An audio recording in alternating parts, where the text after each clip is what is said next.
ಹಾಸನದಲ್ಲಿ ಸಿಪಿಐಎಂ ನೇತೃತ್ವದಲ್ಲಿ ಕೇಂದ್ರ ಸರ್ಕಾರದ ವಿರುದ್ಧ ತೀವ್ರ ಪ್ರತಿಭಟನೆ ನಡೆಯಿತು. ಪೆಟ್ರೋಲ್, ಡೀಸೆಲ್, ಅಡುಗೆ ಅನಿಲ ಮತ್ತು ಅಗತ್ಯ ವಸ್ತುಗಳ ಬೆಲೆ ಏರಿಕೆ ಖಂಡಿಸಿ ನಗರದ ಎನ್ಆರ್ ವೃತ್ತದಲ್ಲಿ ಪ್ರಧಾನಿ ನರೇಂದ್ರ ಮೋದಿ ಅವರ ಪ್ರತಿಕೃತಿಯನ್ನ ದಹಿಸಿ ಪ್ರತಿಭಟನೆಕಾರರು ಆಕ್ರೋಶ ವ್ಯಕ್ತಪಡಿಸಿದರು. ಪಂಚರಾಜ್ಯಗಳ ಚುನಾವಣೆಯ ಬಳಿಕ ಕೇಂದ್ರ ಸರ್ಕಾರ ಇಂಧನ ದರಗಳನ್ನು ಹೆಚ್ಚಿಸಿರುವುದು ಜನವಿರೋಧಿ ಕ್ರಮವಾಗಿದೆ ಎಂದು ಸಿಪಿಐಎಂ ಆರೋಪಿಸಿದೆ. ಚುನಾವಣೆಯ ಸಂದರ್ಭದಲ್ಲಿ ಜನರಿಗೆ ಭರವಸೆ ನೀಡಿದ ಸರ್ಕಾರ ಫಲಿತಾಂಶ ಹೊರಬಿದ್ದ ತಕ್ಷಣ ಬೆಲೆ ಏರಿಕೆ ಮಾಡಿ ಜನರ ಮೇಲೆ ಹೆಚ್ಚುವರಿ ಹೊರೆ ಹಾಕಿದ್ದಾರೆ ಎಂದು ಪಕ್ಷದ ಮುಖಂಡರು ಟೀಕಿಸಿದರು. ಪೆಟ್ರೋಲ್, ಡೀಸೆಲ್, ಗ್ಯಾಸ್ ದರ ಇಳಿಯಲೇಬೇಕು. ಪೆಟ್ರೋಲ್, ಡೀಸೆಲ್, ಗ್ಯಾಸ್ ದರ ಇಳಿಯಲೇಬೇಕು. ಪೆಟ್ರೋಲ್, ಡೀಸೆಲ್, ಗ್ಯಾಸ್ ದರ ಏರಿಕೆ ಮಾಡಿದ ಕೇಂದ್ರ ಸರ್ಕಾರಕ್ಕೆ ಧಿಕ್ಕಾರ. ಅಗತ್ಯ ವಸ್ತುಗಳ ಬೆಲೆ ಏರಿಕೆ ಮಾಡಿದ ಕೇಂದ್ರ ಸರ್ಕಾರಕ್ಕೆ ಧಿಕ್ಕಾರ. ಪೆಟ್ರೋಲ್, ಡೀಸೆಲ್, ಗ್ಯಾಸ್ ದರ ಇಳಿಯಲೇಬೇಕು.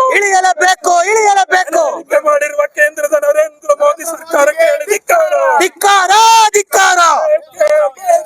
ನ್ಯಾಯ ಬೇಕು. ಪೆಟ್ರೋಲ್, ಡೀಸೆಲ್ ದರ ಏರಿಕೆ ಮಾಡುವ ಮೋದಿ ಸರ್ಕಾರಕ್ಕೆ ಧಿಕ್ಕಾರ. ಪೆಟ್ರೋಲ್, ಡೀಸೆಲ್ ದರ ಏರಿಕೆ ಮಾಡುವ ಮೋದಿ ಸರ್ಕಾರಕ್ಕೆ ಧಿಕ್ಕಾರ. ಏನೇ ಬರಲಿ,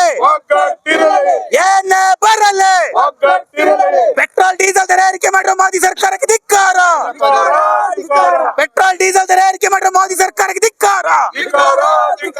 ಏನೇ ಬರಲಿ, ಸಿಪಿಐಎಂ ಜಿಂದಾಬಾದ್. ಸಿಪಿಐಎಂ ಜಿಂದಾಬಾದ್. ಸಿಪಿಐಎಂ ಜಿಂದಾಬಾದ್. ಬಿಜೆಪಿಯ ಕೇಂದ್ರ ಸರ್ಕಾರ ಅಗತ್ಯ ವಸ್ತುಗಳಾಗಿರ್ತಕ್ಕಂಥ ಪೆಟ್ರೋಲ್, ಡೀಸೆಲ್ ಮತ್ತು ಅಡಿಗೆ ಅನಿಲ, ಗ್ಯಾಸ್ಗಳ ಬೆಲೆಗಳನ್ನ ವಿಪರೀತವಾಗಿ ಹೆಚ್ಚಳ ಮಾಡಿದೆ. ಈ ಹೆಚ್ಚಳದಿಂದಾಗಿ ಜನಸಾಮಾನ್ಯರು ಜೀವನವನ್ನ ಮಾಡಕ್ಕಾಗದೇ ಇರತಕ್ಕಂಥ ಅತ್ಯಂತ ಬರ್ಬರ ಸ್ಥಿತಿಯನ್ನು ಇವತ್ತು ಎದುರಿಸ್ತಾ ಇದ್ದಾರೆ. ಒಂದ್ ಕಡೆ ಯುದ್ಧದ ಭೀತಿ ಇರುವಾಗ್ಲೂ ಕೂಡ ಇವತ್ತು ಈ ಪೆಟ್ರೋಲ್, ಡೀಸೆಲ್ ಮತ್ತು ಗ್ಯಾಸ್ಗಳ ಮೇಲೆ ವಿಪರೀತವಾಗಿರ್ತಕ್ಕಂಥ ಟ್ಯಾಕ್ಸ್ ನ ಹೆಚ್ಚಳ ಮಾಡೋದ್ರ ಮೂಲಕ ಅದರ ಸಂಪೂರ್ಣ ಹೊಣೆಗಾರಿಕೆಯನ್ನ ಅಥವಾ ಸಂಪೂರ್ಣ ಹೊರೆಯನ್ನ ಇವತ್ತು ಸಾಮಾನ್ಯ ಜನರ ಮೇಲೆ ಆಗ್ತಾ ಇದ್ದಾರೆ. ನಾವಿವತ್ತು ಮಾರ್ಕ್ಸ್ವಾದಿ ಕಮ್ಯುನಿಸ್ಟ್ ಪಕ್ಷ ಸಿಪಿಐಎಂ ನ ಪರವಾಗಿ ಪ್ರತಿಭಟನೆ ಮಾಡಿ ಕೇಂದ್ರ ಸರ್ಕಾರದ ಈ ನೀತಿಗಳ ವಿರುದ್ಧದ ಭೂತ ದಹನವನ್ನ ಮಾಡೋದ್ರ ಮೂಲಕ ಆಗ್ರಹ ಪಡಿಸ್ತಾ ಇರೋದೇನಂತ ಹೇಳಿದ್ರೆ, ನೀವು ಕೂಡಲೇ ಪೆಟ್ರೋಲ್, ಡೀಸೆಲ್ ಮತ್ತು ಗ್ಯಾಸ್ಗಳ ಮೇಲಿನ ತೆರಿಗೆಯನ್ನ ಕಡಿಮೆ ಮಾಡಬೇಕು. ಬದಲಾಗಿ ಇದನ್ನ ನೀವು ಮ್ಯಾನೇಜ್ ಮಾಡಬೇಕು ಅಂತ ಹೇಳಿದ್ರೆ ದೊಡ್ಡ ಶ್ರೀಮಂತರುಗಳ ಮೇಲೆ ತೆರಿಗೆ ಹಾಕಿ ಬಡವರ ಮೇಲೆ ತೆರಿಗೆ ಹಾಕ್ಬಿಡಿ. ಕಳೆದ 2014 ಚುನಾವಣೆಯಲ್ಲಿ ನಾವು ಅಧಿಕಾರಕ್ಕೆ ಬಂದ್ರೆ 50 ರೂಪಾಯಿ ಪೆಟ್ರೋಲ್ ಮಾಡ್ತೀವಿ ಅಂತ ಹೇಳಿದ್ರೆ ಏನಾಗಿದೆ, ಇವತ್ತು ಪೆಟ್ರೋಲು 100ರ ಗಡಿ ದಾಟಿದೆ, ಡೀಸೆಲ್ 100ರ ಗಡಿ ದಾಟಿದೆ.